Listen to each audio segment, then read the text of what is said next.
Verbs के बारे में, है ना। वर्ब्स क्या होते हैं बेटा? वर्ब्स आर एक्शन वर्ड्स और डूइंग वर्ड्स, यानी जिन शब्दों से किसी काम का करना या होना पता चलता है वो क्या कहलाते हैं? वर्ब्स कहलाते हैं।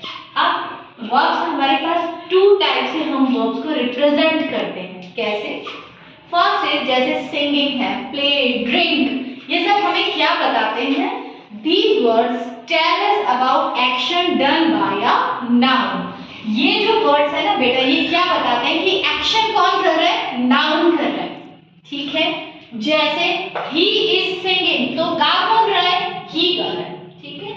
सानिया plays tennis, अब सानिया क्या, टेनिस कौन खेल रहा है? सानिया, ठीक है। तो एक्शन कौन कर रहा है? नाउन कर रहा है। तो वो वर्ड जिनमें की एक्शन नाउन कर रहा है वो क्या कहलाते हैं? वर्ब्स कहलाते हैं, ठीक है। अब कुछ वर्ड्स ऐसे होंगे जिनमें कि सिर्फ ये बता रहे हैं, some words tell us about what a person or thing is, कि वो पर्सन और थिंग है क्या। जैसे he is a doctor, it is a pencil, तो इसमें सिर्फ इतना बताया जा रहा है कि वो थिंग या वो पर्सन है क्या।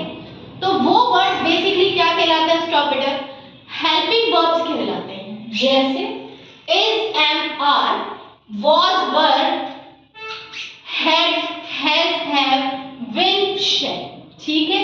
These are helping verbs and sometimes they represent as main verbs, ठीक है। I told you in this sentence Rohan is a doctor, so here is a main verb. Stop this Devansh. And these are students, so here are is again main verb, ठीक है।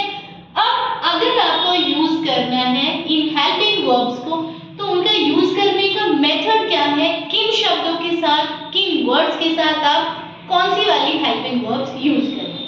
Now first we talk about present tense. Present tense की जब भी आप बात कर रहे हो तो प्रेजेंट टेंस में हमारे पास ये वर्ब्स हैं, इनके साथ में डू, डज और है, ठीक है। is, am, are, do, does, has, done, ये सब कौन सी वर्ब्स हैं? प्रेजेंट टेंस में।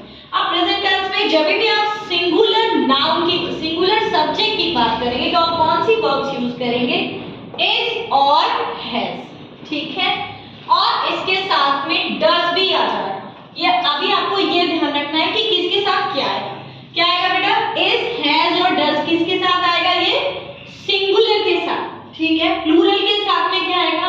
are, have और do, ठीक है।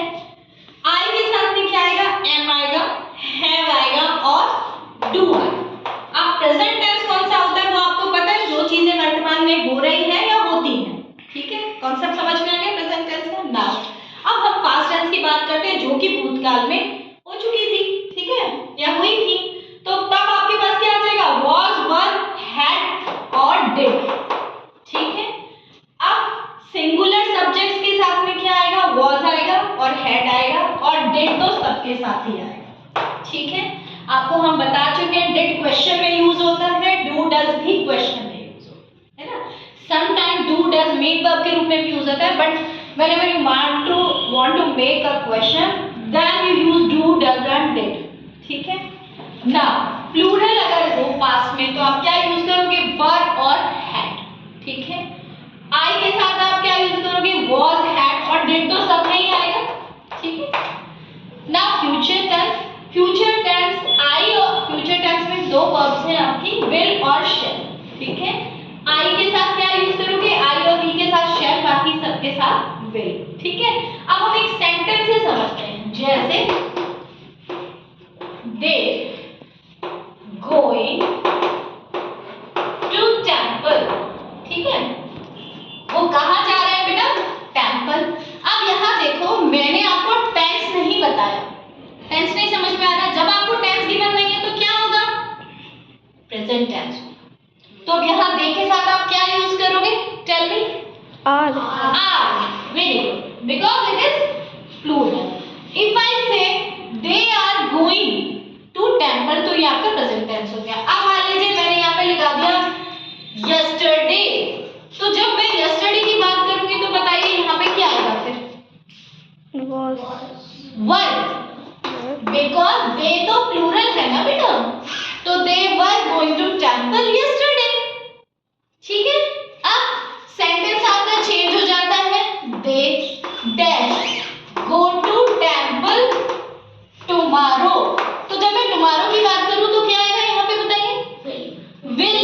बिकॉज फ्यूचर की बात हो गई। तो ये कॉन्सेप्ट समझ में आया आपको? आपको ये हेल्पिंग वर्ब्स याद रखना है कि किनके साथ क्या यूज होता है, और फिर आपको सेंटेंस के अकॉर्डिंग फिल करना है, ठीक है? फिल भी करना है और सेंटेंस मेकिंग भी आपको सीखना है। सिर्फ फिल करने से थोड़ी होगा, you need to how to learn the sentences, ठीक है? ये भी तो आपको पता होना चाहिए, आपको खुद से सेंटेंस बनाने हैं। ये कॉन्सेप्ट समझ में आ गया, किसके साथ आप क्या यूज करोगे, ठीक है? अब बात थी हमारे पास डू, डज और डिड की, कि उनको हम कैसे यूज करेंगे, तो वो भी आप देखिए। जैसे आपका यहाँ पे फर्स्ट सेंटेंस क्या था, they are going to temple. अब आपको मान लीजिए इसका क्वेश्चन बनाना है, तो do they go to temple, going नहीं होता, let do they go to temple, ये आपका क्वेश्चन हो जाता। दे आपका प्लूरल है तो डू आया। अगर यहाँ पे मान लीजिए ही होता तो क्या आता, डज, ठीक है? तो आपको उसके अकॉर्डिंग लर्न रखना है। टेंस की गैस करनी है, ये आपका हो गया। डू डज डिड आपके क्वेश्चन से बनेंगे। यहाँ पे जो आपका पास्ट टेंस था, तो did they go to temple yesterday, क्या वो गए थे? क्वेश्चन जब आप बनाओगे, और फिर ध्यान रखना जब आपने डिड यूज कर लिया तो वर्ब की सेकंड फॉर्म नहीं फिर फर्स्ट फॉर्म आएगी, समझ गए? ठीक है, वो पास्ट टेंस में वर्ब की सेकंड फॉर्म यूज होती है, जैसे वाज वन हो गया आपका, ठीक है?